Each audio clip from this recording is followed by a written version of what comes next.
از 11 تا 18 فوریه سال جاری در شهر بلگراد کشور سربیا قهرمانی جهان اوید با مهربای آمیخته غیر کسبی میان ورزشکاران از 18 ساله بالا برگزار می‌گردد که پرچمبرداران ما نیز در این مسابقه اشتراک خواهند کرد. طی 3 ماه است که رزمکاران در تالار ورزشی فدراسیون صنعت مهربای آمیخته بند مشق و تمرین میباشند.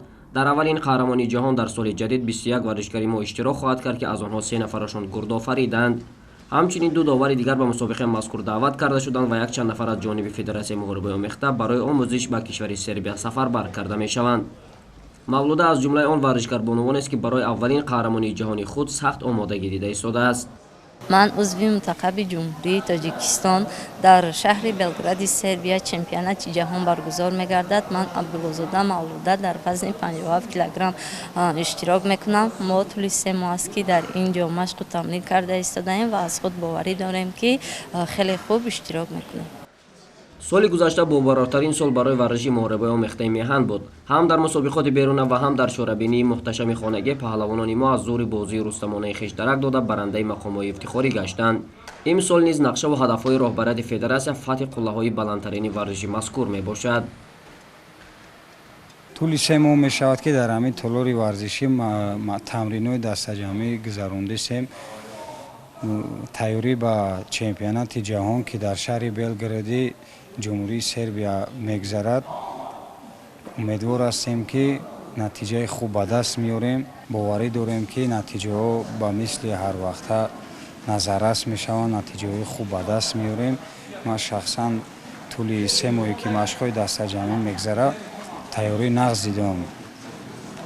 روحان و جسمانی تیار هستیم. داشتن طبیب ورزشی در تیم‌های ملی یکی از بخش‌های مهمترین دست یافتن به نتیجه‌های مثبت میباشد. فدراسیون مذکور از این مهمیت به خوبی کار گرفته به سلامتی دستبروران خویش به نهایت جدی اهمیت می‌دهد.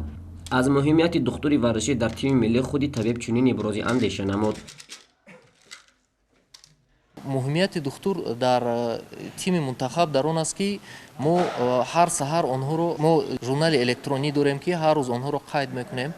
یعنی کدوم آنها میبیان نمیبیان به مشق و تمرین ها. بعدا معاینه طبیشون رو میگذرونیم تا اینکه یگان نقصان یا یگان آسیب های جدی نداشته باشند و بعدا پس از معاینه طبی آنها حتما ما ویتامین ها آنها رو میگذاریم تا اینکه ورزشگران ما چنانی که ما میدانیم در تمام نمودی ورزش های جهان به استفاده بردن ماده های فعال بیولوژی نمیشود. از این سبب فدراسیون تجمف دسته منتخب رو با پررگی از جهت ویتامینیزاسیون آماده می‌سازد. از جهت لباسا، از جهت خوراکی‌های پرهیزی ما راتسونی یعنی رژیم خوراکی آنها رو نظارت میکنیم تا اینکه وزن بر زیاد نگیرند و حالت فونکسیونالی آنها خوشرو برقرار شود. چون که تا چند که ورزشگر خوشرو برقرار میشود همونقدر ثمرانوکی کار ما خوبتر میگردد. چگونه که خود ورزشکاران و مسئولین قید نمودند تیاری‌ها در سطح بلند ادامه نموده ایستادند و چند روز پیش از شروع مسابقه تیم منتخب به سربیا سفر خواهند کرد. با پرچمبرداران میهن در این قهرمانی جهان برای کامیابی خواهانیم.